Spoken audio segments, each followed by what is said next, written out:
व्याख्यामुद्रां करसरसिजैः पुस्तकं शङ्खचक्रे विप्रभिन्नस्फटिकरुचिरे पुण्डरीके निषण्णः अमलानश्रीरमृतविशदैरंशविप्लावयन् मामाविर्भूयात् अनघमहिमा मानसे वागधीशः।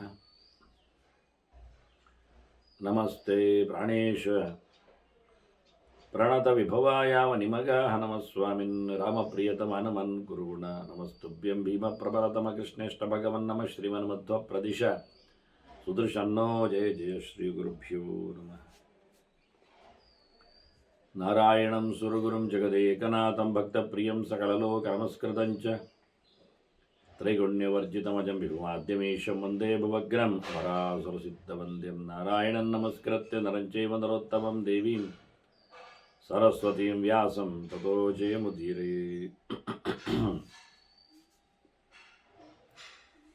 ವೇದವ್ಯಾಸುರ ಮಹಾಭಾರತದ ಚಿಂತಕರಿಗೆ ವಂದನೆಗಳು. ಶಾಂತಿ ಪರ್ವದ 463ನೇ ಪ್ರವಚನ.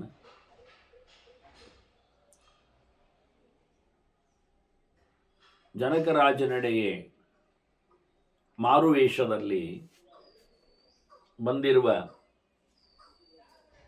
ಯೋಗ ತಜ್ಞೆ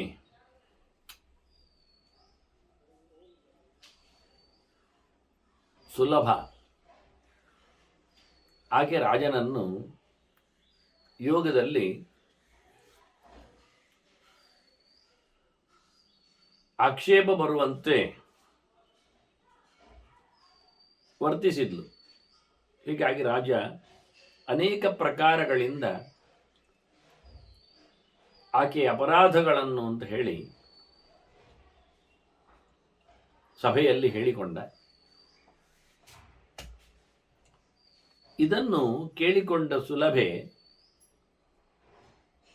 ಬಹಳ ಚಂದವಾಗಿ ಮಾತನ್ನು ಆರಂಭಿಸಿದ್ದಾಳೆ. ಅವಳ ಮಾತಿನಲ್ಲಿ ಯಾವುದೇ ಪ್ರಕಾರವಾದಂತಹ ದೋಷ ಇಲ್ಲ ಅನ್ನುವುದನ್ನು ಆಕೆ ಹೇಳಿಕೊಳ್ಳುತ್ತಾಳೆ. ನಾನು ಉಪೇತಾರ್ಥಂ ಅಭಿನ್ನಾರ್ಥಂ ನ್ಯಾಯವೃತ್ತಂ ನ ಚ ಅಧಿಕಂ ನಾಶ್ಲಷ್ಣಂ ನ ಚ ಸಂದಿಗ್ಧಂ ವಕ್ಷ್ಯಾಮಿ ಪರಮಂ ತತಃ. ನಾನು ವಕ್ಷ್ಯಾಮಿ ಪರಮಂ, ನಾನು ತುಂಬ ಹೇಳ್ತೇನೆ, ಅವಳು ಹೇಳಿಕೊಳ್ತಾಳೆ. ಮತ್ತು ಇನ್ನೊಂದು ಅರ್ಥ ಪರಮಶಬ್ದಕ್ಕೆ ಉತ್ತಮವಾದ್ದನ್ನು ಹೇಳುತ್ತೇನೆ ಅಂತ. ನಾನು ಹೇಳುವುದರಲ್ಲಿ ಅರ್ಥ ಇದೆ. ಮುಖ್ಯವಾಗಿರಬೇಕಾದ ಹೇಳಿಕೆಯಲ್ಲಿ ಮ್ಯಾಟರ್, ಸಬ್ಜೆಕ್ಟ್ ಅರ್ಥ ಆಗಬೇಕು. ಅರ್ಥ ಇದೆ, ವಿಷಯ ಇದೆ ನಾನು ಹೇಳುವುದರಲ್ಲಿ. ಅದು ಮತ್ತೆ ಒಂದಕ್ಕೊಂದು ಹೋಲಿಕೆ ಇಲ್ಲದ್ದೇನಲ್ಲ, ಇದಕ್ಕೆ ಸಂಬಂಧಪಡದ್ದೇನಲ್ಲ, ನ್ಯಾಯೋಪೇತವಾದದ್ದು. ಹೇಳಬೇಕಾಗಿದೆ ಹೇಳುತ್ತೇನೆ, ಹೆಚ್ಚು ಹೇಳುವುದಿಲ್ಲ, ನಯವಾಗಿ ಹೇಳುತ್ತೇನೆ. ಹೇಳುವಲ್ಲಿ ಬಿರುಸು ಕಠೋರತೆ ಇಲ್ಲ, ಸಂಶಯ ಇಲ್ಲ, ನಿಸ್ಸಂಶಯವಾದಂತಹ ಮಾತು. ನ ಗುರುವಕ್ಷರ ಸಂಯುಕ್ತ, ಇದರಲ್ಲಿ ಹೆಚ್ಚಿಗೆ ಅಕ್ಷರಗಳು ಇಲ್ಲ, ಬೇಕಾದಷ್ಟೇ. ಪರಾಮುಖ ಪದಂ ನಚ, ವಿರೋಧವಾದ ಪದಗಳಿಗೆ ಅವಕಾಶ ಕೊಡುವುದಿಲ್ಲ. ನಾನೃತಂ, ಸುಳ್ಳು ಹೇಳುವುದಿಲ್ಲ. ನ ತ್ರಿವರ್ಗೇಣ ವಿರುದ್ಧಂ, ರಾಜರಿಗೆ ಸಂಬಂಧಪಟ್ಟಂತೆ ಧರ್ಮಾರ್ಥ ಕಾಮಗಳಿಗೆ, ತ್ರಿವರ್ಗಗಳಿಗೆ ಅದು ವಿರೋಧವಾಗಿ ಬಂದದ್ದಲ್ಲ. ನ ಪ್ರಸಂಸ್ಕೃತಂ, ಸಂಸ್ಕಾರ ರಹಿತವಾದಂತಹ ಮಾತು ಇಲ್ಲ. ಅನ್ಪಾರ್ಲಿಮೆಂಟ್ ಅಂತಾರಲ್ಲ ಹಾಗೆ, ಅನೈತಿಕವಾದದ್ದು ಅಂತ, ಅಶ್ಲೀಲವಾದದ್ದು ಅಂತ ಇವೆಲ್ಲ ಯಾವುದಿಲ್ಲ. ರಾಜ್ಯಸಭೆಗೆ ಯೋಗ್ಯವಾಗಿರತಕ್ಕಂತಹ ಶಬ್ದಗಳೇ ಉಂಟು. ನನ್ಯೂನಂ ನಷ್ಟ ಶಬ್ದಂವ, ಕಮ್ಮಿ ಹೇಳುವುದಿಲ್ಲ. ಬಿಟ್ಟು ಹೋದ ಪದ ಸೇರಿಸುವಂತೆ ಕೆಲವೊಮ್ಮೆ ಇದೆಲ್ಲ ಇಟ್ಟುಕೊಳ್ಳಿ ಅಂತ ಹೇಳುವ ಹಾಗೆ ಇಲ್ಲ, ಬೇಕಾದಷ್ಟು. ವ್ಯುತ್ಕ್ರಮಾಭೀತನ್ನ ಚ, ಮತ್ತು ಪಿರದುಮ್ಮೆಲ್ಲ ಹೇಳುವುದಿಲ್ಲ. ನೇರ ಹೇಳುತ್ತೇನೆ ಅಂತ ಹಿಂದೆ ಮುಂದಕ್ಕೆಲ್ಲ ಹೇಳುವ ಕ್ರಮ ಇಲ್ಲ. ಆ ಆಟ ಗೀಟ ಎಲ್ಲ ಇಲ್ಲ. ನಶೇಷಂ, ಬಾಕಿ ಉಳಿಸುವುದಿಲ್ಲ.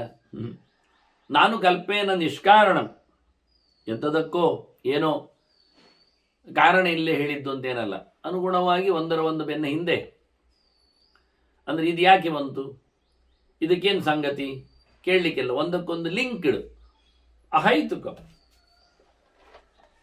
ಒಂದು ವ್ಯವಸ್ಥಿತವಾದಂತಹ ನಿಮಿತ್ತದ ಮೇಲೆ ಬಂದಿದೆ. ಮತ್ತೆ ನಾನು ಬಯಸಿ ಏನೋ ಒಂದು ಬೇಕು ಅಂತ ಹೇಳಿಕೊಂಡು ಹೇಳುವುದು ಅಲ್ಲ. ಕಾಮಾತ್, ಕ್ರೋಧಾತ್, ಭಯಾತ್, ಲೋಭಾತ್, ಏನೋ ಸಿಟ್ಟಿನಿಂದ ಮಾತಾಡ್ತಾ ಇಲ್ಲ, ಯಾವುದರ ಲೋಭವೂ ನನಗಿಲ್ಲ, ಅಥವಾ ಹೆದರಿ ನಾನು ಹೇಳುವುದೂ ಇಲ್ಲ ನಿನಗೆ ಅಥವಾ ಯಾರಿಗಾದರೂ. ದೈನ್ಯಾತ್, ಸಂಕಟಕ್ಕೆ ಬಿದ್ದು ಹೇಳುವುದೂ ಅಲ್ಲ. ಅನಾರ್ಯಕಾತ್ತತ, ನಾನು ವಕ್ರವಾಗಿ ಹೇಳುವುದಿಲ್ಲ. ಹ್ರೀತಃ ಅನುಕ್ರೋಶತೋವ, ಅಲ್ಲ ನಾಚಿಕೆಯಿಂದ ಹೇಳುವುದು, ಆಕ್ರೋಶದಿಂದ ಇಲ್ಲ. ಮಾನಾತ್ ನವಕ್ಷ್ಯಾಮಿ ಕಥಂಚನ, ಗರ್ವದಿಂದ, ಅಭಿಮಾನದಿಂದ, ಹೆಮ್ಮೆಯಿಂದ ಎಲ್ಲ ಹೇಳಲಿಕ್ಕೂ ಹೋಗುವುದಿಲ್ಲ. ಹೇಳುವಾಗ ಕೇಳುವವ ಹೇಳಿಕೆ ಅದು ಸರಿಯಾಗಿರಬೇಕು. ವಕ್ತಾ ಶ್ರೋತಾಚ ವಾಕ್ಯಂಚ ಯದಾದು ಅವಿಕಲನ್ ನೃಪ, ಕೇಳುವವನಲ್ಲಿಯೂ ಒಂದು ರೀತಿಯಾದ ಪೂರ್ಣತೆ ಬೇಕು, ಹೇಳುವವನು ಸಹ ಪರಿಪಕ್ವತೆಯಿಂದ ತಿಳಿಸಬೇಕು, ವಿಷಯವೂ ಚೆನ್ನಾಗಿರಬೇಕು. ಹೀಗೆ ಮೂರು ಸರಿ ಇದ್ದರೆ ಅದು ಒಳ್ಳೆ ಮಾತಾಡ್ತದೆ.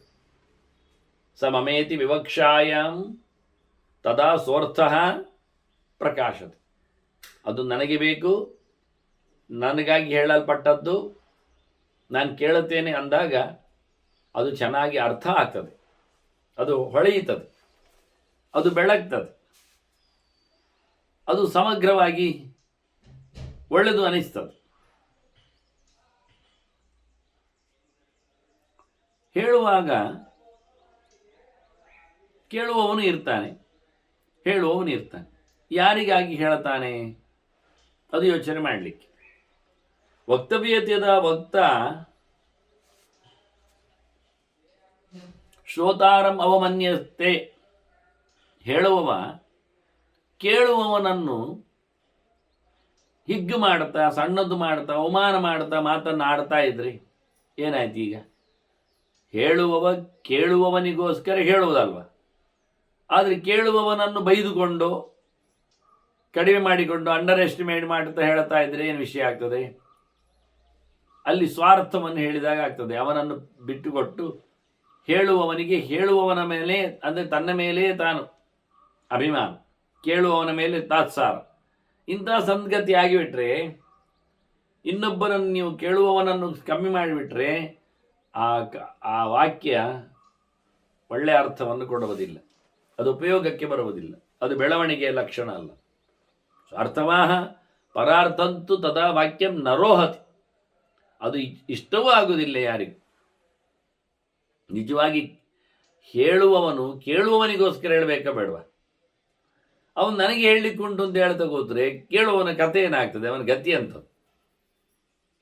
ಅದನ್ನು ಆ ವಾಕ್ಯಕ್ಕೆ ಹೆಚ್ಚು ಬೆಂಬಲ ಸಿಗುವುದಿಲ್ಲ.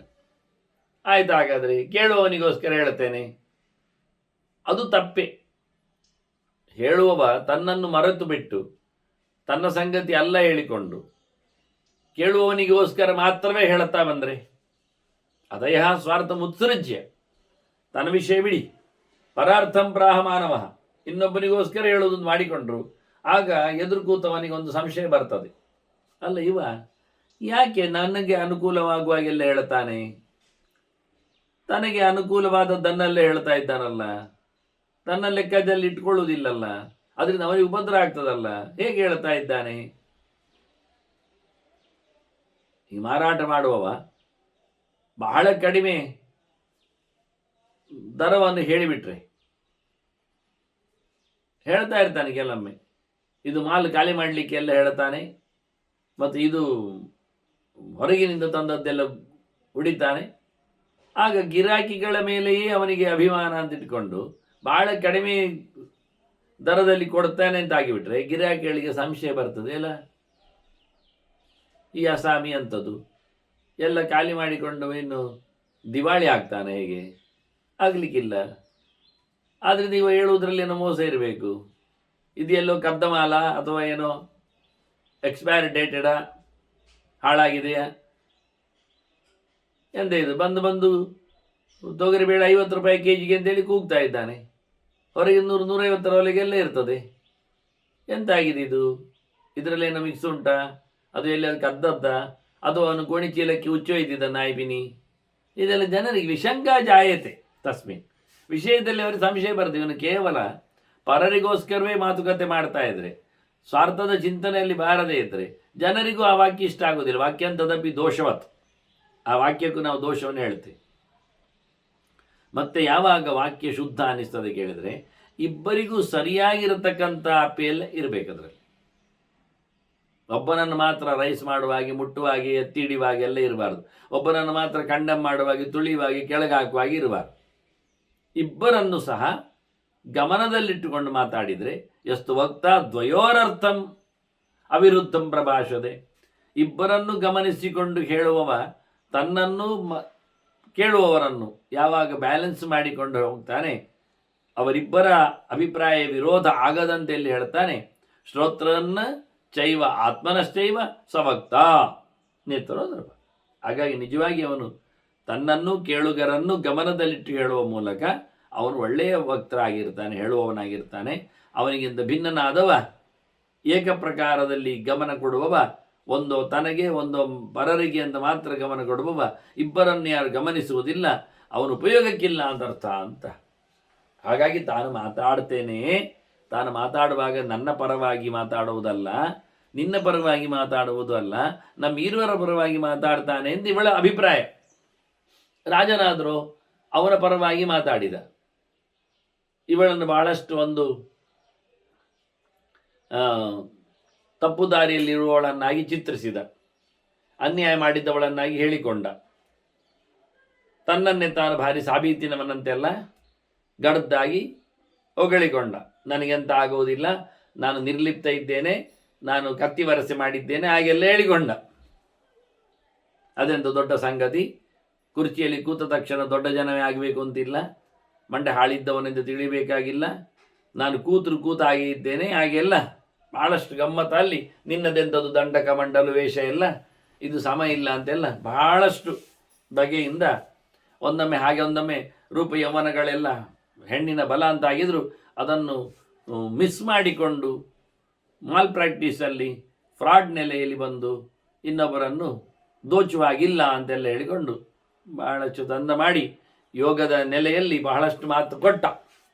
ಇವಳು ಅದಕ್ಕೆ ಈಗ ಪ್ರತ್ಯುತ್ತರ ಕೊಟ್ಟದ್ದು, ಒಂದು ಹೊಡೆದದ್ದು ಇವಳೀಗ ಮಾತುಗಳು ಯಾವಾಗಲೂ ನೈಸ್ ಆಗಿರಬೇಕಲ್ಲ ಅಂತ ಹೇಳಿಕೊಂಡು ಸತ್ಯಕ್ಕೆ ದೂರವಾಗಿರಬಾರ್ದಲ್ಲ ಅಂತ ಹೇಳಿದ್ರು. ಅಂದರೆ ಇವಳ ಬಗ್ಗೆ ಅವನು ಮಾತಾಡಿದಲ್ಲಿ ಕೆಲವು ಅಂಶ ಸುಳ್ಳಿದೆ ಅನ್ನೋದು ಗ್ಯಾರಂಟಿ ಆಯಿತು. ಮತ್ತೆ ಇಬ್ಬರು ಒಪ್ಪುವಾಗಿರಬೇಕಲ್ಲ, ಇಬ್ಬರನ್ನು ಗಮನಿಸಬೇಕಲ್ಲ ಅಂತ ಹೇಳಿ ಬಹಳ ಚಂದವಾಗಿ ನಯವಾಗಿ ಅವನು ಮಾತಾಡಿದ್ದರಲ್ಲಿ ಸರಿಯಿಲ್ಲ ಅಂತ ಹೇಳಿಕೊಂಡು, ಅದು ಶೋಭೆ ಅಲ್ಲ ಅಂತ ಹೇಳಿಕೊಂಡು ಅದನ್ನು ಹೇಳಲಿಕ್ಕೆ ಹೊರಟ್ಲವಳು. ವಾಸ್ತವವಾಗಿ ಇದಿಷ್ಟು ಪೀಠಿಗೆ ಕೆಲವೊಮ್ಮೆ ಹಾಗೆ ಇರ್ತದೆ. ಹೇಳೋ ಮುಂಚೆ ಒಂದಿಷ್ಟು ಹೇಳಿರ್ತಾರೆ, ಮತ್ತೆ ಗಂಟೆ ನೋಡ್ತಾರೆ, ಗಂಟೆ ಇನ್ನು ವಿಷಯಕ್ಕೆ ಬರ್ತೇನೆ ಅಂತ ಹೇಳ್ತಾರೆ. ಅಷ್ಟೊತ್ತಿಗೆ ಗಂಟೆ ಮುಗಿದಿರ್ತದೆ. ಪಕ್ಕದವ ಬಂದು ಬೆನ್ನಿಗೆ ಮೆಲ್ಲ ಅವನ ಪೆನ್ನಿನ ತುದಿಯನ್ನು ಮುಟ್ಟಿಸ್ಲಿಕ್ಕೆ ಶುರು ಮಾಡ್ತಾನೆ. ಇನ್ನು ನೀವು ಹೋಗ್ಬೋದು ನೋಡಿ ಇಂದ. ಅವನದೆಂಥದ್ದು ಗಮನಕ್ಕೆ ಹೊಡೆದು ಮತ್ತೆ ಪುನಃ ಶುರು ಮಾಡಿದರೆ ಮತ್ತೆ ಆ ಎದುರಿನಲ್ಲಿ ಒಂದು ಚೀಟಿ ಕೊಡ್ತಾರೆ, ನೀನು ಹೊರಡಬಹುದು ಇನ್ನೊಂದು. ಆದರೂ ಅವನು ಒಂದೊಮ್ಮೆ ಜಪ್ಪಯ್ಯ ಅಂತ ಬಿಡದವನಾಗಿದ್ದರೆ, ಬೆನ್ನು ಬಿಡದ ಬೇತಾಳ ಅಂತ ಹೇಳಿಕೊಂಡಿದ್ರೆ, ಅಲ್ಲಿ ಎದುರು ಕೂತವರಿಗೆ ಸ್ವಲ್ಪ ಸಿಗ್ನಲ್ ಕೊಡ್ತಾನೆ. ಆ ಮೈಕಿನವ ಜಾಕನ್ನು ತಪ್ಪಿಸಿ ಬಿಡ್ತಾನೆ ಕೊನೆಗೆ, ಅಷ್ಟೇ. ಇವ ಬಡ್ಕೊಳ್ಳೋದ್ರಲ್ಲೇ ಬಂದು ಇನ್ನೊಬ್ಬರ ಕೈಗೆ ಮೈಕ್ ಬಂದಿರ್ತದೆ. ಇದೆಲ್ಲ ರಾಜರು ಕಲಿತ ಪ್ರಯೋಗಗಳು, ಸಾಮಧಾನ ಭೇದ ದಂಡಗಳು ಎಲ್ಲ ಇದ್ದಾಗೆ.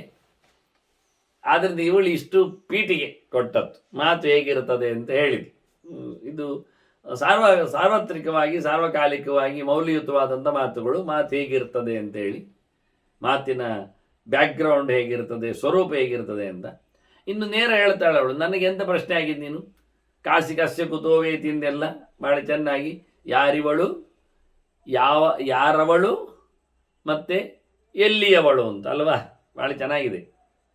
ಯಾರಿವಳು ಅಂತ ಒಂದು ಪ್ರಶ್ನೆ, ನೀ ಯಾರು, ಮತ್ತೆ ನೀ ಯಾರವಳು, ನೀ ಯಾರಿಗೆ ಸಂಬಂಧಪಟ್ಟವಳು ಅಂತ, ಮತ್ತೆ ಎಲ್ಲಿಯವಳು ಅಂತ, ಎಲ್ಲಿಂದ ಬಂದವಳು ಅಂತ ಹೇಳಿಕೊಂಡು ಕೇಳಿದ್ಯಲ್ಲ ಕೇಳು ಹೇಳ್ತೇನೆ, ರಾಜನ್ ಏಕಮಾನಾಶ್ರುಣು, ತಲೆ ಕೊಟ್ಟು ಕೇಳು ಅಂತಾಳೆ. ನೋಡಿ ಭಾಳ ಗಮ್ಮತ್ತುಂಟು, ಮನಸ್ಸಿಟ್ಟು ಕೇಳು ಹೇಳ್ತೇನೆ ಅಂತಾಳೆ. ಭಾಳ ಚೆನ್ನಾಗಿ ಹೇಳಿದ್ದಾಳೆ ಮಾತ್ರ, ಒಳ್ಳೆ ಖುಷಿ ಇದೆ. ಅದಕ್ಕೋಸ್ಕರವೇ ಭೀಷ್ಮರು ಅಂಥ ಒಂದು ಅಪೂರ್ವವಾದಂಥ ಸಂವಾದವನ್ನು ರಾಜರ ಮತ್ತು ಭಿಕ್ಷುಕಿಯ, ರಾಜ ಮತ್ತು ಭಿಕ್ಷುಕಿ ವಯಸ್ಸರ್ಸ ಸಂವಾದವನ್ನು, ಭಿಕ್ಷುಕಿ ಅಂದರೆ ಬೇಡುವವಳು ಅಂತ ಇರಲಿ, ಭಿಕ್ಷುಕಿ ಅಂದರೆ ಬೇಡುವವಳೇ ಅಲ್ಲ, ಸನ್ಯಾಸಿನಿ ಇಲ್ಲಿ ವಾಸ್ತವವಾಗಿ. ಅವಳು ಹೇಳ್ತಾಳೆ, ಈಗ ಪ್ರಶ್ನೆ ಕೇಳಿದ್ದು ಸರಿ ಇಲ್ಲ ಅಂತ ಟೋಟಲ್ ವಾದ. ಈಗ ಮೊದಲಿಗೆ ಯಾರು ಅಂತ ಕೇಳುವುದರಲ್ಲಿ ಏನು ಅರ್ಥ ಇದೆ ಅಂತ ಹೇಳಿಕೊಳ್ಳುವ, ಯಾಕೆಂದರೆ ನಾನು ನಿಮಗೆ ಪೂರ್ವವನ್ನು ಏನು ಹೇಳಿದ್ದು ಅಂತ ಹೇಳಬೇಕಲ್ಲ ಮೊದಲಿಗೆ. ಹಾಗಾಗಿ ಮೊದಲು ಅವಳು ಕೇಳುವ, ಇಷ್ಟವರೆಗೆ ಹೇಳುವವರು ಕೇಳುವವರು ಚೆನ್ನಾಗಿರಬೇಕು ಅಂತ ಹೇಳಿಕೆ ಬರಬೇಕು ಅಂತ ಭಾಳ ಚಂದವಾಗಿ ಮೃದುವಾದಂತಹ ಧೋರಣೆಯಲ್ಲಿ ಪೀಠಿಕೆಯನ್ನು ರೈಸ್ ಮಾಡಿದ್ಲು. ಈಗ ನೀನು ಕೇಳಿದ ಪ್ರಶ್ನೆಗೆ ಯಾರು ಅಲ್ವಾ, ಅಲ್ಲ ಯಾರು ಅಂತ ಒಂದು ಕೇಳಲಿಕ್ಕೆ ಬರ್ತದಾ, ಇವಳು ಶುರು ಮಾಡ್ತಾರೆ. ಅದಕ್ಕೊಂದು ದೃಷ್ಟಾಂತ, ಯಥಾ ಜತುಚ ಕಾಷ್ಟಂಚ ಪಾಂಸವಶ್ಚ ಉದಬಿಂದವ ಸುಶ್ಲಿಷ್ಟಾನಿ ತಥಾ ರಾಜನ್ ಪ್ರಾಣಿನಾಮಿಹ ಸಂಭವ. ಇಲ್ಲಿ ಚೂರು ಜೋರುಂಟು. ಅಂದರೆ ರಾಜನನ್ನಿವಳು ಆಕ್ರಮಿಸಿದ್ದಾಳೆ. ರಾಜನೇ ಹೇಳಿಕೊಂಡದನ್ನು, ನೀನು ನನ್ನನ್ನು ಮುಟ್ಟಿದಿ, ಅದು ಸಮ ಇಲ್ಲ ಅಂತ. ಮುಟ್ಟಿದ್ದಿ ಅಂದರೆ ಫಿಸಿಕಲಿ ಮುಟ್ಟಲಿಲ್ಲ, ಕಣ್ಣಿನಿಂದ ಮುಟ್ಟಿದ್ದಾಳೆ, ಮನಸ್ಸಿನಿಂದ ಹಿಡಿದಿದ್ದಾಳೆ ಎನ್ನುವುದು ಸತ್ಯ. ಇದು ಲೋಕದಲ್ಲಿ ಹೀಗೆ ಆಗ್ತದೆ. ಇರಲಿ, ಇವಳು ಹೇಳ್ತಾಳೆ, ಈಗ ಯಾರು ಅಂತ ನನ್ನನ್ನು ಕೇಳಿದ್ದಲ್ಲ, ನಾನು ನಿನ್ನನ್ನು ಆವರಿಸಿದ್ದೇನೆ ಅಂತ ಹೇಳಿಕೊಳ್ಳುವ ನೆಲೆಯಲ್ಲಿ ಮುಟ್ಟಬೇಡ ಅಂತ ಹೇಳಿಕೊಂಡದ್ದರಿಂದ ನೀನು ಯಾರು ಕೇಳುವುದುಂಟಲ್ಲ. ಈಗ ಲೋಕದಲ್ಲಿ ಮರಕ್ಕೆ ಬಣ್ಣ ಹಿಡಿತದೆ,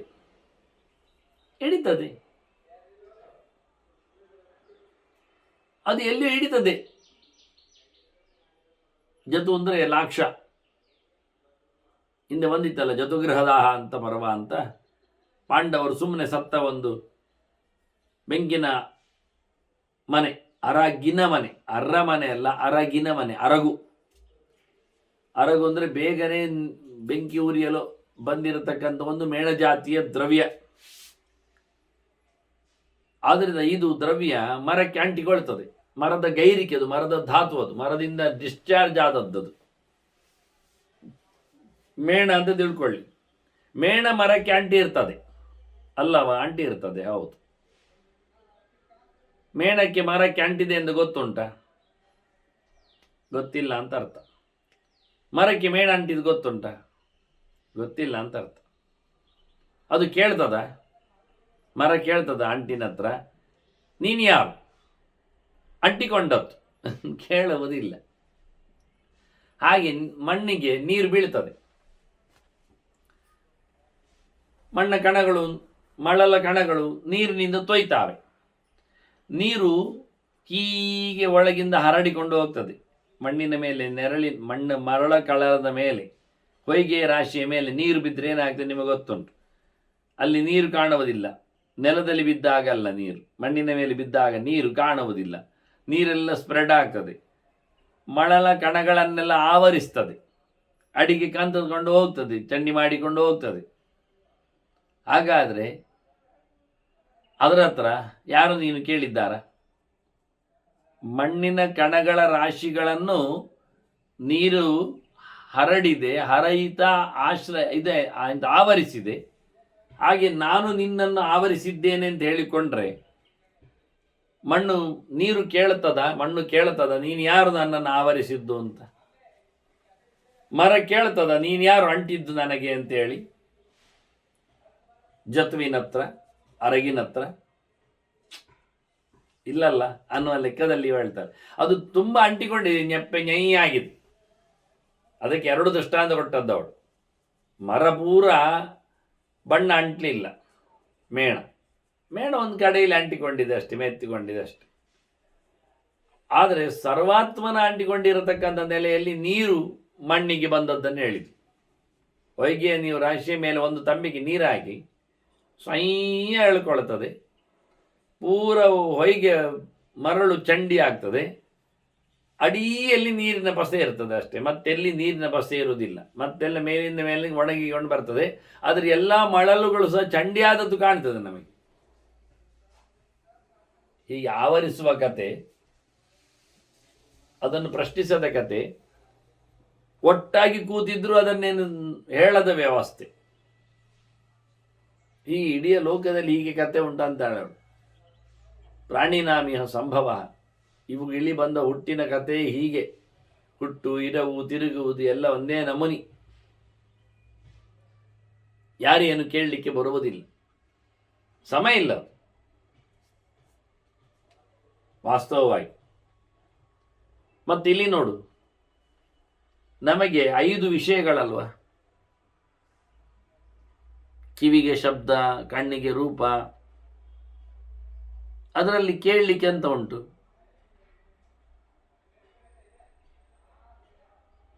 ಹೀಗೆ ಹಿರಿಯ ಹೊರಗಿನಿಂದ ನೋಡುವಾಗಲೇ 10 ಇಂದ್ರಿಯಗಳು ಕಾಣ್ತದೆ, ಜ್ಞಾನೇಂದ್ರಿಯ, ಕರ್ಮೇಂದ್ರಿಯಗಳು, ಪಂಚಭೂತಗಳು ಇವೆ.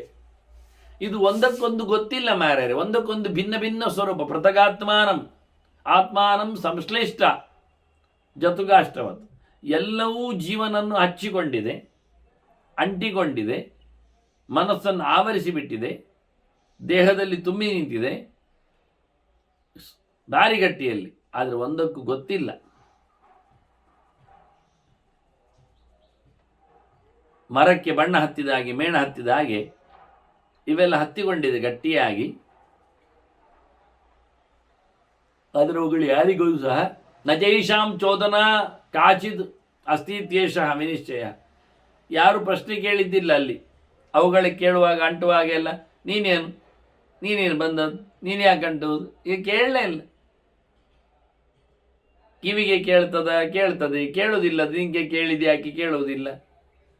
ಹಾಗೆ ಎಲ್ಲವೂ ಸಹ ಆಶ್ರಯಿಸಿದೆ, ಆವರಿಸಿದೆ.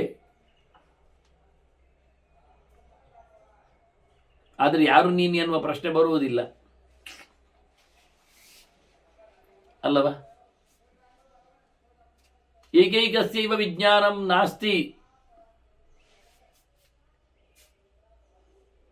ಆತ್ಮನಿ. ಯಾವ ವಿಷಯದ ಬಗ್ಗೆಯೂ ಪರಿಚಯ ಇಲ್ಲ ಇವನಿಗೆ, ಯಾವ ಇಂದ್ರಿಯಗಳ ಬಗ್ಗೆಯೂ ಪರಿಚಯ ಆಗುವುದಿಲ್ಲ. ಜೀವನಲ್ಲಿ ಈ ವಸ್ತುಗಳು ಬಂದಾಗ ಮಾತಾಡಿಸಿದಾಗ ಹಾಗೆಯೇ ಪರೆ ಅಂದುಬಿಟ್ಲಿ ಇವಳು. ಅದರಂತೆ ಇನ್ನೊಬ್ಬನ ಆತ್ಮನ ವಿಷಯದಲ್ಲಿ ಹಾಗೆ, ನಾನು ಮಗದೊಂದು ಜೀವ, ಹೇಗೆ ನಮ್ಮ ದೇಹದ ಒಳಗೆ ಶಬ್ದಾದಿಗಳ ಪ್ರಕರಣಗಳು ನಡೀತದೆ, ಗೊತ್ತೇ ಆಗದಾಗಿ ನಾವು ಪ್ರಶ್ನಿಸುವಂತೇ ಇಲ್ಲದಾಗಿರ್ತದೆ, ಅದರಂತೆ ನಾನು ಸಹ ನಿನಗೆ ಹೊರಗಿನ ವಿಷಯಗಳಂತೆ ಬಂದಿದ್ದೆ. ಕಿವಿಗೆ ಶಬ್ದ ಕೇಳಿದಂತೆ, ಕಣ್ಣಿಗೆ ರೂಪ ಕಂಡಂತೆ ನಾನು ಒಳಗೆ ಪ್ರವೇಶ ಮಾಡಿದ್ದೇನೆ, ಇದ್ದೇನೆ, ಇರಲಿ ಅಷ್ಟೇ ತಾನೆ.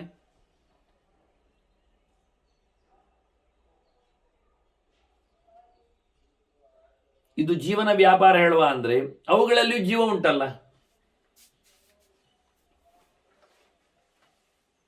ಹಾಗಾಗಿ ಸಂಪರ್ಕಕ್ಕೇನು ಸಂಬಂಧ ಇಲ್ಲ ಅಂತ ಅಲ್ಲ. ಕಣ್ಣಿಗೆ ಕಣ್ಣು ಗೊತ್ತುಂಟ, ಹಾಗೆ ಇಂದ್ರಿಯಗಳು ಅವುಗಳು ಗೊತ್ತುಂಟ. ಏನೋ ಅಲ್ಪ ಸ್ವಲ್ಪ ವ್ಯವಹಾರ ಮಾಡುವುದನ್ನಷ್ಟೇ ಅವುಗಳು ಬಾಹ್ಯ ಪ್ರಪಂಚದಿಂದ ಮತ್ತೊಮ್ಮೆ ಸಂಪರ್ಕ ಸಾಧಿಸ್ತಾವೆ, ಇಲ್ಲಾದ್ರೆ ಇಲ್ಲ. ಹೀಗಾಗಿ ನಮೇದ ಚಕ್ಷುತ್ವಂ ಶ್ರೋತ್ರಂ ಆತ್ಮನಿವರ್ತದೆ. ದೇಹದಲ್ಲಿದ್ದರೂ ಅದು ಜೀವನಲ್ಲಿ ಇಲ್ಲ.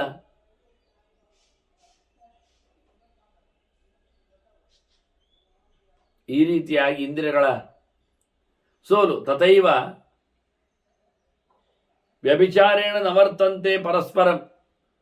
ಒಂದಕ್ಕೊಂದು ಇಂದ್ರಿಯಗಳು ಹೊಡೆದಾಡುವುದಿಲ್ಲ, ಅದರ ಕೆಲಸ ಇದು ಮಾಡುವುದಿಲ್ಲ, ಇದರ ಕೆಲಸ ಅದು ಮಾಡುವುದಿಲ್ಲ, ಅದನ್ನು ನಿಲ್ಲಿಸುವುದಿಲ್ಲ, ನಾನು ಮಾಡ್ತೇನೆ ಕೆಲಸ ಅಂತ. ಅದರಿಂದ ಇಂದ್ರಿಯಗಳಲ್ಲಿ ಪರಸ್ಪರವಾಗಿ ಯಾವುದೇ ರೀತಿಯಾದಂತಹ ತಪ್ಪುಗಳಾಗುವುದಿಲ್ಲ. ಪ್ಲಶ್ಲಿಷ್ಟಂಚ ನ ಜಾನಂತಿ ಯಥಾಪೈವ ಪಾಂಸವ. ಒಟ್ಟು ಸೇರಿದ ಕತೆ ಎಷ್ಟು ಸ್ಪಷ್ಟ ಗೊತ್ತಾಗುವುದಿಲ್ಲ ಕೇಳಿದರೆ ಹೊಯ್ಗೆಯಲ್ಲಿ ನೀರು ಸೇರಿದ ಹಾಗೆ.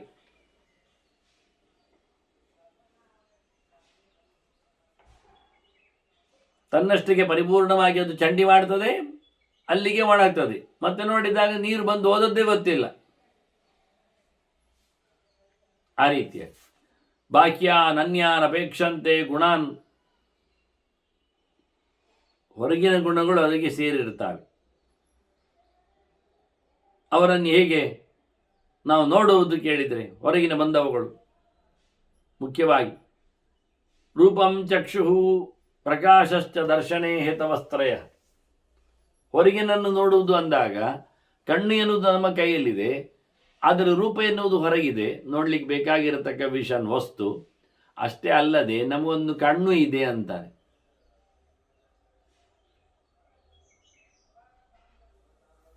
ಆ ಕಣ್ಣಿನಲ್ಲಿ ನೋಡ್ತಾನೆ ಎನ್ನುವುದು ಸತ್ಯ, ವಸ್ತುವನ್ನು ನೋಡ್ತಾನೆ ಎನ್ನುವುದು ಸತ್ಯ, ಆದರೆ ಅದಕ್ಕೆ ಬೆಳಕು ಬೇಕೆನ್ನುವುದು ಅಷ್ಟೇ ಸತ್ಯ. ಅದರ ರೂಪಂ ಚಕ್ಷು ಪ್ರಕಾಶ ಇತಿ, ಪ್ರಕಾಶಶ್ಚ ದರ್ಶನೆ, ಕಾಣುವುದರಲ್ಲಿ ಇದು ಮೂರರ ಕಾರಣಗಳಿರ್ತವೆ. ಇದು ಎಲ್ಲ ಕಿವಿಗೂ ಹಾಗೆ. ಕಿವಿ ಎನ್ನುವುದು ಕೇಳುತ್ತದೆ, ಕೇಳಲಿಕ್ಕಿರುವಂಥದ್ದು ಶಬ್ದ, ಅದಕ್ಕೆ ಬೇಕಾಗಿರತಕ್ಕಂಥ ಗಾಳಿಯ ಮಾಧ್ಯಮ. ಹಾಗೆ ಪ್ರತಿಯೊಂದರ ಯಥೈವಾತ್ರ ತಥಾನ್ಯೇಷು ಜ್ಞಾನಜ್ಞೇಯೇಷು ಹೇತವ. ತಿಳಿಬೇಕಾದ್ರಲ್ಲಿ, ಅದನ್ನು ಹುಟ್ಟು ಹಾಕುವುದರಲ್ಲಿ ಬೇಕಾದಷ್ಟು ಭಿನ್ನತೆ ಇದೆ, ಎಲ್ಲರಲ್ಲಿ ಇದೆ, ತಿಳ್ಕೋ ಸಾಕು. ವಾಸ್ತವವಾಗಿ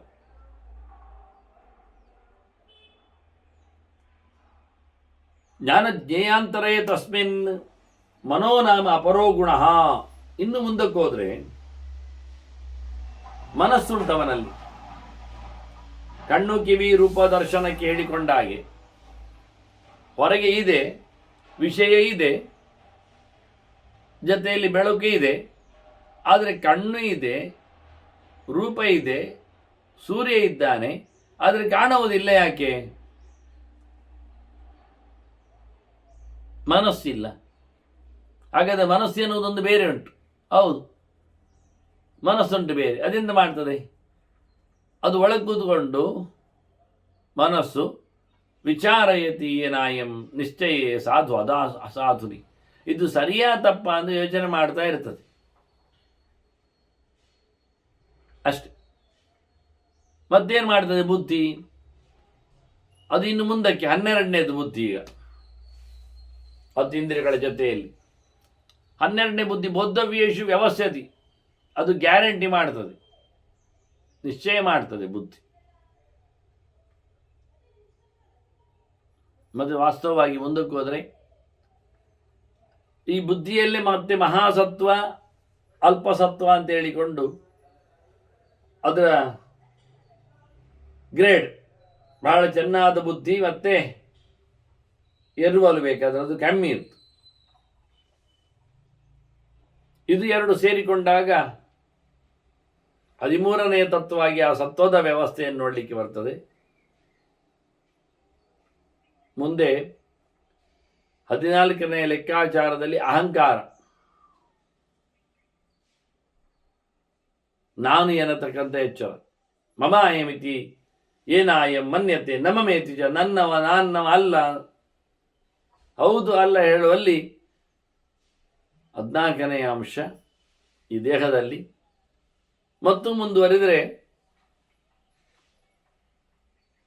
ವ್ಯವಸ್ಥೆಯ ಸಮಯ ಅದು 15. ಅತ್ಯಂತ ನೀಚರ ಸಂಪರ್ಕಕ್ಕೆ ಒಳಗಾಗುವುದಕ್ಕಿಂತ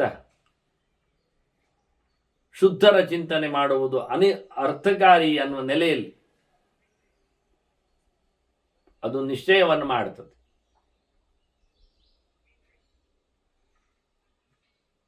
ಸಾಧುವೋ ಅಸಾಧುವೋ ಎನ್ನುವ ಲೆಕ್ಕಾಚಾರವನ್ನು ಮನಸ್ಸು ಮಾಡಿದರೆ ಬುದ್ಧಿ ತೀರ್ಮಾನ ಮಾಡುತ್ತದೆ. ಅಹಂಕಾರ ನನ್ನದು, ನಾನು ಮಾಡಿದೆ ಅಂತ ಹೇಳಿಕೊಳ್ತದೆ. ಹೀಗೆ ಶರೀರದಲ್ಲಿ ಅದಕ್ಕೆ ಬೇಕಾಗಿರತಕ್ಕಂಥ ಗ್ರಹಚಾರ ವ್ಯವಸ್ಥೆ, ಟೈಮ್ ಲೆಕ್ಕಾಚಾರದಂತೆ ಅದನ್ನು ನಾವು 15ನೇ ಅಂಶ ಅಂತ ತಿಳ್ಕೊಂಡ್ರೆ 10 ಹೊರಗಿನಿಂದ, 11 ಮನಸ್ಸು, 12 ಬುದ್ಧಿ, ಅದರ ಒಟ್ಟಿನಲ್ಲಿ ಮಹಾಸತ್ವ ಕ್ಷೀಣ ಸತ್ವವಾಗಿ 14, ಆ ಲೆಕ್ಕಾಚಾರದಲ್ಲಿ ಮಹಾಸತ್ವ ಕ್ಷೀಣ 13 ಆದರೆ 14ನೆಯದ್ದು ಅಹಂಕಾರ.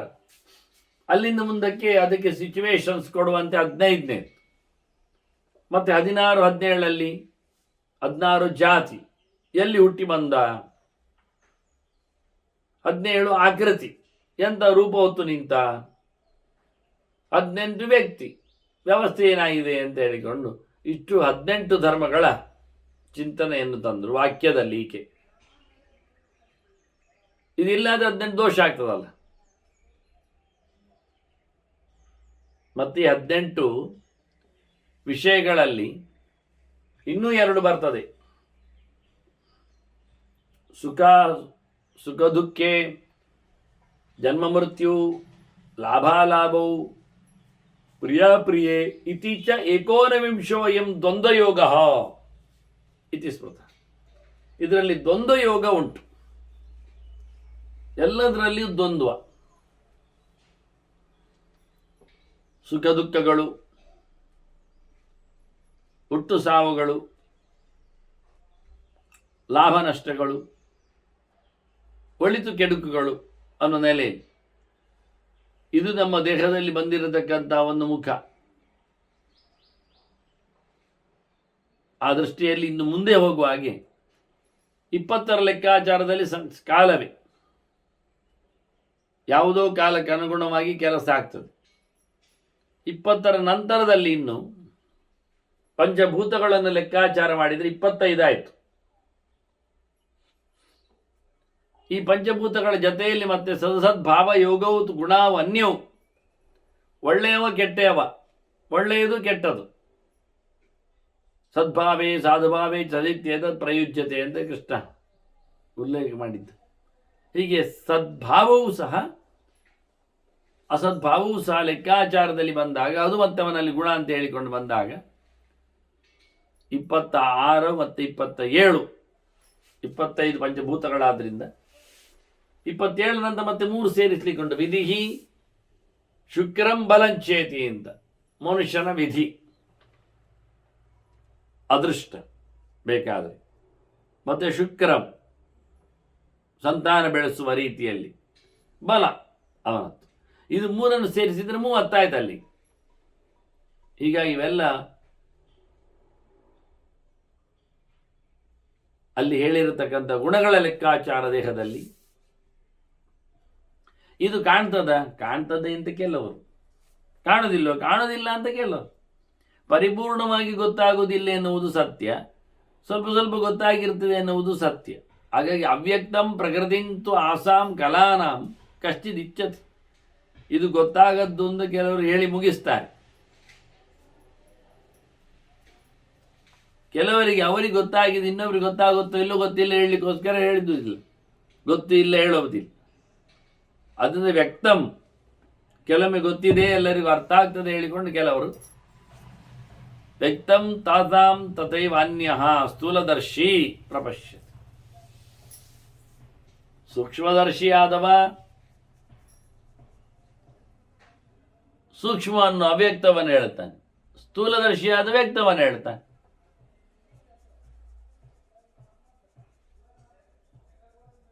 ಹೀಗೆ 30ರ ಸಮಾವೇಶದ ಬಗ್ಗೆ ಹೇಳ್ತಾ ಆಕೆ ಲೋಕದಲ್ಲಿ 4 ಪ್ರಕಾರದ ಜೀವಜಾತಗಳಿವೆ.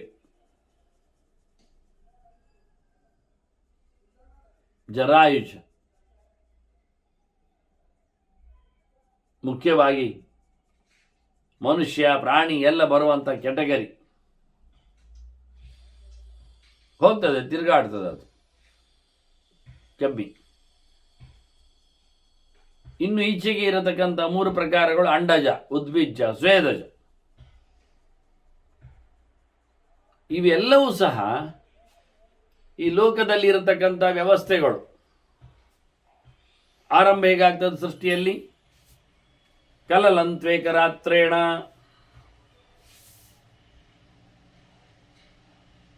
ದಶರಾತ್ರೇಣ ಬುದ್ಬುದಂ ಹೇಳಿಕೊಂಡ ನೆಲೆಯಲ್ಲಿ ಮೊದಲು ಕಲಲ ಅಂದರೆ ಒಂದು ಪಸೆ ಹಾಗೆ ಅಂತ ಹೇಳುವ. ಅಂದರೆ ನೀರಿನಲ್ಲಿ ಒಂಥರ ಜಿಗುಟು. ಅಲ್ಲಿಂದ ಏನಾಗ್ತದೆ ಮುಂದೆ? ಕಲನನ್ನಾಮ ಜಾಯತೆ ಆಯ್ತಲ್ಲ, ಅಲ್ಲಿಂದ ಬುದ್ಬುದ ಆಗ್ತದೆ. ಬುದ್ಬುದ ಅಂದರೆ ಗುಳ್ಳೆ, ಒಂದು ಮುದ್ದೆ.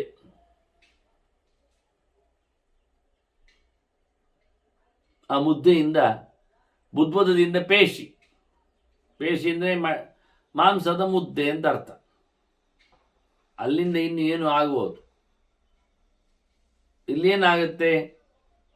ಪೇಶಿಯಿಂದ ಆದಾಗ ಪೇಶಿಯ ಸ್ತಂಗಾಭಿ ನಿರ್ವೃತಿ, ಅಂಗಗಳು ಹೊರಗೆ ಬರ್ತವೆ.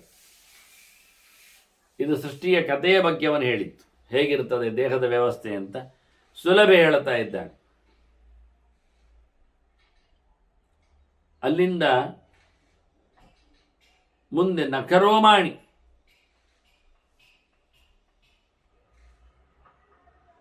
ಉಗುರುಗಳು, ಕೂದಲುಗಳು ಬೆಳೀತಾರೆ. ಅಷ್ಟು ಸಣ್ಣ ವಯಸ್ಸಿನಲ್ಲಿಯೇ ಹೊಟ್ಟೆ ಒಳಗೇನೆ ಉಗುರು ಬೆಳೆಯುವ ಹಾಗೆ ಅವನಲ್ಲಿ ಉಂಟಾಯಿತು ಕ್ಯಾಲ್ಸಿಯಂ ಇತ್ಯಾದಿಗಳು ಅಂತ ಅರ್ಥ. ಮತ್ತೆಂತ ಹೇಳೋದು ನಾವು? ಹುಟ್ಟುವಾಗಲೇ ತಲೆಯಲ್ಲಿ ಕೂದಲು ಸಮೇತ ಇರುವ ಹಾಗೆ ಎಲ್ಲ ಆಯಿತು ಅಂತ. ಈ ರೀತಿಯಾಗಿ ನಖ ರೋಮಗಳೆಲ್ಲ ಅಲ್ಲಿ ಸೃಷ್ಟಿಯಾಗ್ತವೆ ಒಳಗಿನಿಂದ. ಯಾರು ತೆಗಿದ್ದಾರೆ? ಮುಂದಕ್ಕೆ ತಿಂಗಳು 9 ಆದಾಗ ಹುಟ್ಟಲಿಕ್ಕೆ ಉಂಟು. ಜಾಯತೆ ನಾಮರೂಪತ್ತು, ಹುಟ್ಟುವಾಗ ಹೆಸರು ಬರ್ತದೆ, ರೂಪ ಬರ್ತದೆ. ಏನಲ್ಲಾದರೂ ಸಹ ಹೆಣ್ಣು ಒಂದು ಹೆಸರು ಬರ್ತದೆ, ಗಂಡು ಒಂದು ಹೆಸರು ಬರ್ತದೆ. ಅದಕ್ಕೆ ಅನುಗುಣವಾಗಿ ಸ್ತ್ರೀ ಪುಮಾನ್ ಅದನ್ನು ತಿಳಿಸ್ತಾರೆ. ವ್ಯತಿರಿಂಗತಃ ಅವರವರ ಚಿಹ್ನೆಯಿಂದಾಗಿ ಅವನು ಹಾಗೆ ಕರೀತಾನೆ ಇರಲಿಕ್ಕೆ ಬರ್ತದೆ ಅಂತ. ಹೀಗೆ ಗರ್ಭದಲ್ಲಿರತಕ್ಕಂತಹ ಸೃಷ್ಟಿಯ ಕಥೆಯನ್ನು ಉಲ್ಲೇಖ ಮಾಡ್ತಾ ಹೊರಗೆ ಬರುವಾಗ ಹೇಗಾಗ್ತದೆ ಎನ್ನುವುದನ್ನು ಹೇಳಿ ಮುಖ್ಯವಾದ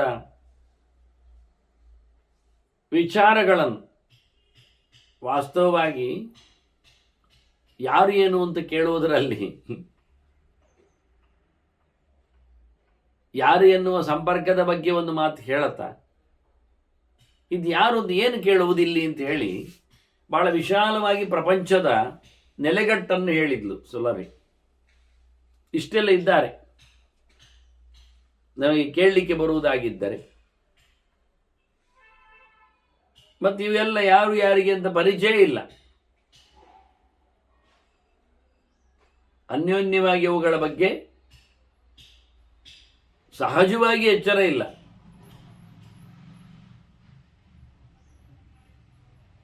ಹೀಗೆ ತನ್ನ ಬಗ್ಗೆ ಯಾರು ಅಂತ ಕೇಳಿಕೊಳ್ಳುವ ನೆಲೆಯಲ್ಲಿನ ಸುಲಭೆಯ ಉತ್ತರ ಸುಲಭ ಆಗಲಿಲ್ಲ ನಮಗೆ ವಾಸ್ತವವಾಗಿ. ಆದರೆ ಇದು ಸುಲಭದಲ್ಲಿ ಸಿಗುವ ಉತ್ತರವೂ ಅಲ್ಲ, ಅಸುಲಭ. ಆ ಲೆಕ್ಕಾಚಾರದಲ್ಲಿ ಹೀಗೆ ಬಹಳ ಸ್ಪಷ್ಟವಾಗಿ ಆಕೆ ತನ್ನ ಪರಿಚಯವನ್ನು ಕೊನೆಗೆ ಹೇಳ್ತಾಳೆ. ಪರಿಚಯ ಹೇಳುವುದಿಲ್ಲ ಅಲ್ಲ, ತಾನು ಯಾರು ಏನು ಅಂತ. ಆದರೆ ಇವನ ಆಕ್ಷೇಪಗಳಿಗೆಲ್ಲ ಉತ್ತರ ಕೊಟ್ಕೊಳ್ಬೇಕಲ್ಲ. ರಾಜ ಕೇಳಿಕೊಂಡದ್ದಕ್ಕೆಲ್ಲ ಎಲ್ಲಿಯೋ ಗೂಢಚಾರಿಣಿ ಆಗಿರ್ತಾಳೆ ಎನ್ನುವ ನೆಲೆಗೆ ಎಲ್ಲ ಉತ್ತರ ಕೊಡಬೇಕು ವಾಸ್ತವವಾಗಿ. ಮತ್ತವಳು ರೂಪ ಮರೆಸಿದ್ದಕ್ಕೂ ಚಿಂತನೆಯನ್ನು ಸಾಗಿಸಬೇಕು. ಇಲ್ಲಿದು ಸಹಜವಾಗಿ ಬರುವಂಥದ್ದು, ಹುಟ್ಟುವಾಗ ಇರುವಂಥದ್ದು ಅಂತ ಹೇಳಿಕೊಂಡು ತನ್ನ ಮಾತಿನ ಆರಂಭದಲ್ಲಿ ಯಾರನ್ನು ಯಾರು ಪ್ರಶ್ನಿಸುವಂತೆ ಕಾಣುವುದಿಲ್ಲ, ಎಲ್ಲವೂ ಇಷ್ಟು ನಿರ್ಭರವಾಗಿದೆ, ಕಾಣುವಂತೆ ಇದೆ. ಕಾಣದಂತೆ ಇದ್ದರೆ ಯಾವುದು ಕಾಣುವುದೇ ಇಲ್ಲ. ಅವ್ಯಕ್ತತೆಯನ್ನು ಹೇಳುವುದಾದರೆ ಎಲ್ಲವೂ ಅವ್ಯಕ್ತವೇ, ಯಾರಿಗೆ ಯಾವುದರ ಪರಿಚಯ ಆಗುವುದಿಲ್ಲ. ಹೀಗೆ ಚಿಂತನೆಯನ್ನು ಸುಲಭೆ ಕೊಟ್ಟಿದ್ದಾಳೆ. ಮುಂದೆ ಇನ್ನಷ್ಟು ಗಡುಸಾದ ಮಾತುಗಳಲ್ಲಿ ತನ್ನ ಆಕ್ಷೇಪಗಳಿಗೆಲ್ಲ ಉತ್ತರ ಕೊಡ್ತಾಳೆ. ಅದನ್ನು ಮತ್ತೆ ಮುಂದಿನ ಚಿಂತನೆಯಲ್ಲಿ ಕೇಳುವ ವಂದನೆಗಳೊಂದಿಗೆ ಶ್ರೀಕೃಷ್ಣ ನಾರಾಯಣ ನಾರಾಯಣ ನಾರಾಯಣ.